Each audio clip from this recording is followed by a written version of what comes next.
Major announcement coming in Vogue.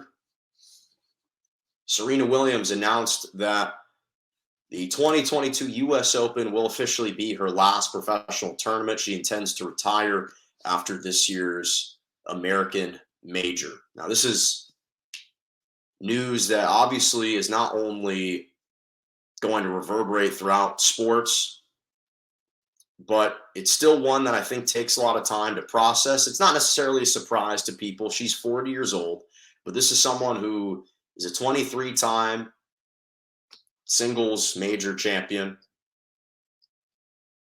Her career, it speaks for itself. 7 times the Australian Open, 3 times the French she's won, 7 times Wimbledon, and 6 times the U.S. Open. She's an Olympic gold medalist. In fact, most people don't know that she is a 14-time Grand Slam doubles champion on top of all of her accolades as a singles player. And I think that it's only fitting that this announcement would come and that she would ultimately decide to hang it up after the U.S. Open, because the U.S. Open is the first Grand Slam that she ever won in 1999.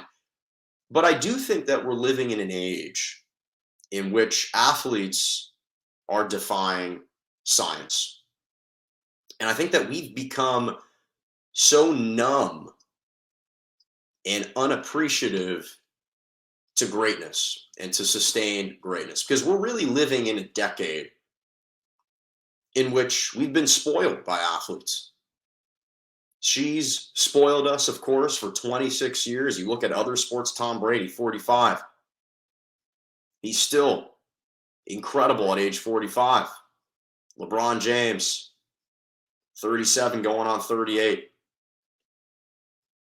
Cristiano Ronaldo marveling us at 37. Nadal and Djokovic on the men's side at 36 and 35 respectively. They're still playing at an incredibly high level.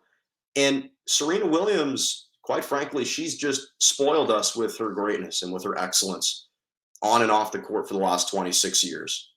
And I think that we've kind of become desensitized to greatness and sustained greatness. We don't have the same reverence for it as we should, as we really should, because I think obviously my entire life, Serena Williams has been the focal point of women's tennis.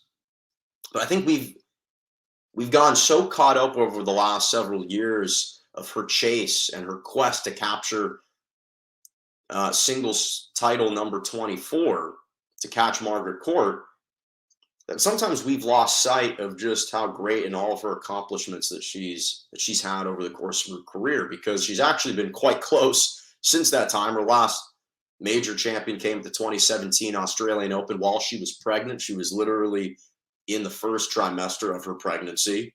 It was later revealed to us. And she's knocked on the door. She's been in contention 5 other times. She's reached the final of a major 4 other times since 2017. She's been extremely close. But we forget this is someone who turned pro at the age of 14. The age of 14, she turned pro. And I've said this before, and I'll say this again. She's the greatest female tennis player of all time. She's one of the greatest athletes of all time. You can make an argument she's on the Mount Rushmore of the greatest athletes, male or female, in any sport of all time. That's not hyperbolic. She's deserving to be mentioned with some of those greats. And I think for several reasons, she would fit into this category and why her career was so impactful. Because a lot of times athletes have tremendous individual careers, but they don't have the same impact as others. And I think when you look at Serena Williams and the Williams family, they really broke racial barriers. They have been torchbearers for the Black community. And what she's meant for helping to pave the way for African Americans in tennis. When you think about tennis and African Americans, you think about Arthur Ashe and you think about the Williams family, and especially Serena with her dominance. Venus, no doubt, was the first to trailblaze for her family, but Serena Williams has carried that torch and has just transcended the game, has taken it extremely far. And to me, I think one of the most telling moments of her career, and I've mentioned this story before, and I've talked about this anecdote, is back in 2001 when Serena Williams was ascending. She had already captured her first Grand Slam title. She was on the verge in 2002 of winning two. But in 2001, she played Kim Clijsters, who had already won 4 Grand Slams at the time. And she beat her at the Indian Wells final. And she won in 3 sets, and she was booed by the fans. And to make matters worse, her family, Venus and her father Richard, attended the match, and they were booed upon their arrival. And a lot of people viewed that as perhaps a racist act because of this up-and-coming black family dominating a predominantly white privileged sport. And so she and Venus boycotted the tournament for an entire decade out of vengeance. And this is someone in Serena who's always been extremely prideful. She's been a very powerful, confident woman, always assured of herself. She's always been very vocal and outspoken for the black community, for any marginalized or underprivileged community. She's really been a major ally in that respect. She hasn't shied away from speaking her mind. And I think that that's a characteristic that not all people and athletes in her position would have been willing to do. And yet she was willing to do that. And especially you think about the irony of a woman like Serena Williams dominating a sport like tennis. Tennis has always been about etiquette. You think about the first and classy, the first tournament, first Grand Slam was Wimbledon, 1884. All about nobility, royalty, etiquette, class. Europeans showing off their ostentation, drinking libations. There's a certain kind of elegance to the sport that was really only afforded to people in privileged positions. I've talked about this before.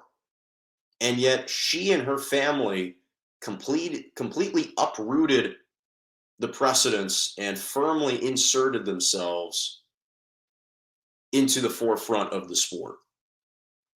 And you look at her now from where she started, and obviously she started off growing up in Saginaw, Michigan, then living in South Central LA in Compton. She's the perfect example of a self-made star going from rags to riches. And now she's a global icon. She herself is an entire brand. She's got a net worth of north of $250 million. And she's left an indelible mark on the game of tennis.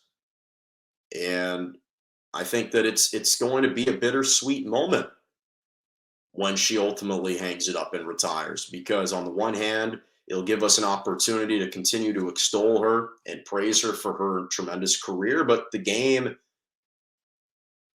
will have lost an incredible athlete, and she'll be dearly missed. Obviously, she hasn't retired officially just yet, but we are approaching that time.